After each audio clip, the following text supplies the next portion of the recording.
House to Home, presented by Remax Diamond Realty. Okay, everybody, Liz and Gina are here, the two hardest working women's not just in real estate, I want to say in industry, because after a very, very successful Guamopoly event, ladies, congratulations, by the way, last Friday night, Saturday night, the two of you and a couple of friends actually hit the road and did a wonderful outreach project, Gina. Yes. And I don't want to take credit for that. It wasn't our idea. The Palawan Association, the president of the association had emailed me and said, we're promoting home ownership and we're inviting realtors to come and explain the process to individuals who are interested in signing up for this, this program. And so he said, would your agency be interested in coming over to our community, our Abai in Dedido, and giving a talk to people that are interested? How do they position themselves to buy real estate? So you went to the men's home, you went to the Abai. That's wonderful. Yes, we went to the Abai in Dedido. Yes, it was really pleasant. So we went there Saturday afternoon, and I think there must have been maybe about 20 people that showed up, and it was myself, Liz, Nicole Sablan Patricio with our office. And we invited a lender, and so Michael Rudolph from Norcom Mortgage. He's been on the show. All right, Mike. Good job. Yes, he's been on the show, and he volunteered his time. This is all volunteer. We're just giving our time to do this. So yeah, it was. I thought it was wonderful to be able to do that. Okay, Liz, I've been on the receiving end of several of these presentations by the both of you, and they're information packed, and you guys make it very, very easy to digest and very, very, very, very fun. What were some of the questions from our brothers and sisters in the Palawan community that they posed to you as far as getting that to that point of home ownership? Well, the presentation that we did was pretty thorough. We had talked about the pre-qualification process and what was needed. Of course, the biggest conversation had to be with regarding the limited inventory and, the interest rates that are going up, and is it a good time to buy? And Gina and our feedback was prices won't go down in terms of, with our economy right now and the buildup, prices will continue to go up. Years ago, when the interest rates were your down payment of 20%, it was unheard of at that time. And our interest rates were high there then too. It was unheard of that you'd put little down, like a 6% or 95-5 loan or a 10-10 loan. At that time, it was 80-20. So now prices, of course, have gone up considerably. And we're telling people, you can try to wait for interest rates to go down, but that may not happen. We just don't know. We don't have a crystal ball to tell you, but it seems in talking to the bankers, they don't seem to think the interest rates will go down. So the question is, should we buy now or shall we wait? Of course, you should start positioning yourself and saving monies in order to purchase. I think that was our key message. And then, of course, talking about the mechanics, how to get there, what to do. And sometimes Gina and I have had people who took a year or two before they bought, but the counseling in what you need to do to get there was very critical, especially with someone who may not have had credit, able to get a credit report because they don't have any credits, like a credit card or something, or bank loan to show forth in a credit report.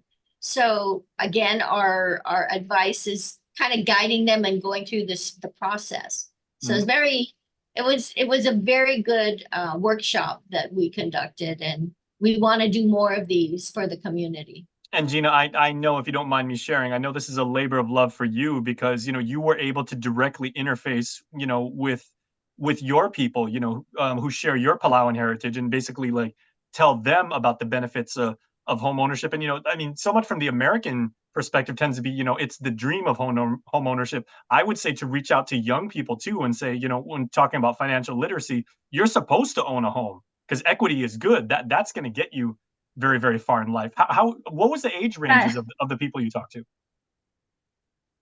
Now On the you're older gonna get side, in or? trouble because I'm gonna say everybody looked really young to me. Oh, okay. That's good.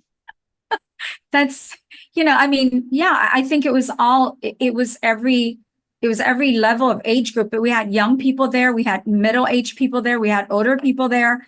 So I think it's safe to say that it is anyone's dream, if you're willing to make the sacrifice that it takes to own a home, then you're interested in this subject. And the other thing that we need to bear in mind is I read an article. I was looking up.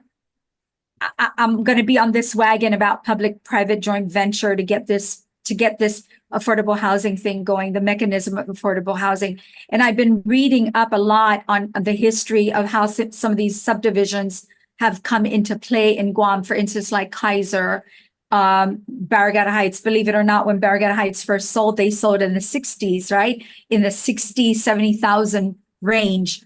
But what I That was just noticed the first about row of houses. There's a few more now. the subdivision, but what I noticed in these articles was at that particular time, so it started in about 1969, I believe, until 72, it really was a private, so Kaiser Development, and there were other organizations instrumental for building these subdivisions, and the government played a role in convincing these people to build housing on Guam.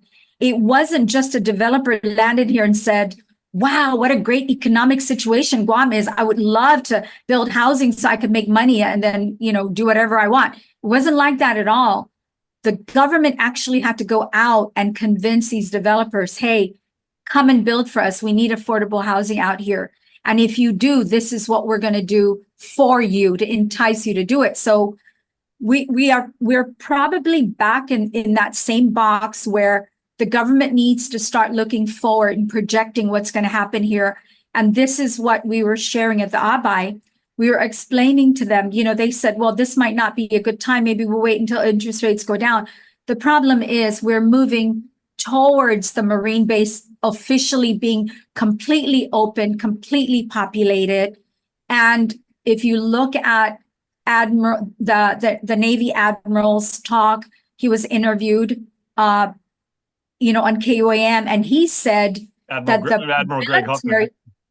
Yeah, and he was saying the military is looking at doing a joint venture so that I think it was the concept was their civilian population that move here that are going to be supplementing for the base would have places, affordable housing, right? Well, that's kind of what they did with the Dodia school system. Our system didn't work for them. They built their own. So what they're really addressing is they're trying to say, listen, it's really expensive on Guam. These vendors that are going to come here to support the military are probably complaining about how expensive it is for that population. So the military is going to address that. The government needs to start projecting forward and addressing that our working class people can't afford to live here either. And we were sharing at the ABAI, listen, guys, if you think it's expensive now, imagine when the move is complete and all 5,000 to 8,000 people are on Guam. Nobody's building a subdivision to house them. So guess what? It's going to get worse, isn't it? I was actually telling my cousin this past weekend, ladies, because, there was because of the joint military training exercise that's going on right now. Plus, recently there was a ship in town. I was like, you guys see how many more people are in Tumon over the weekend? Imagine that permanently times 10. That's right. Yeah. Which is a rough estimate of what it's going to be. But I mean, there are opportunities, Liz, that are within that. That's right. And I think hopefully as time progresses, we'll be able to get more contractors to build because that's where there are limitations in bringing workers to Guam.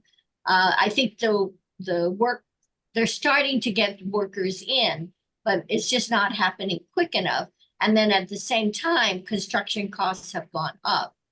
So we're caught between a rock and a hard stone. It's kind of like you're going to have to bite the bullet, save up, and then work with a good realtor to help you find a home that either you can renovate if the price is right or buy a brand new one. Well, it sounds like it was an amazing session over the weekend, and again, I've been privy to be an audience member for the two of you. Doing what you do best is basically like, preaching from the gospel of real estate and everything like that. And like it's a wonderful time. I mean, I always take away lots of new information. So we're asking the community if you have an organization that you'd like to come for us to come and speak, just to talk about the mechanics of how to purchase your first time home or invest in a home. We'd like to do this and continue to do this for 2024. I think it's a good community service for us to provide the information. All I got to do is reach out, right? Just call you guys at Remax Diamond Realty Guam.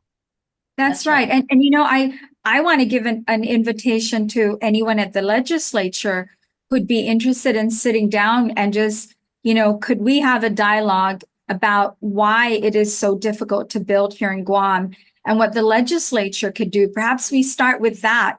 What can the legislature do to make the process of getting a building permit easier for the community, for the people who already have their own land and they're interested in building?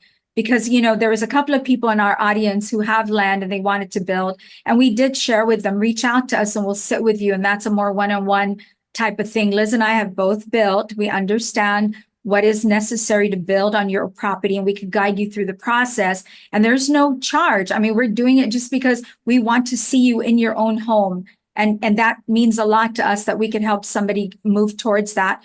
But perhaps if the legislature were interested, and I'm sure there's many in the community that can come together and join us and join the people down there. And we could come up with some really great ideas about how to move the building permit process. How I don't mean take away the regulation. I mean, just streamline it so it's easier for people so that from start to finish, in 2 to 3 months, you're done. It shouldn't take longer than that, but unfortunately it does. And I know there's people out there who say it should be done in a month. Well, I'm trying to be as reasonable as I can. If we could do it in 2 or 3 months, I think that's big compared to what it is right now. So please, the invitation is open to anybody at the legislature who would love to sit down and address this problem as well. Okay. I know we can't invent the time machine. I mean, ladies, you guys are supremely talented, but you're not that good. If we could go back, could the two of you give a presentation to a 16-year-old Jason Salas sitting in Simon Sanchez High School as a sophomore and basically tell me that home ownership is the ultimate goal, and whether you plan to just own a home for your own, use to homestead, or you plan to be, a player in the real estate investment game, that should be a goal. And at least get inside the back of my mind that, I should be thinking about that maybe 15, 20 years down the road, because I would be in such a better position right now if I knew this information way back then. Well, there is a National Association of Realtors program that we got trained for to go into the schools to do that exact talk.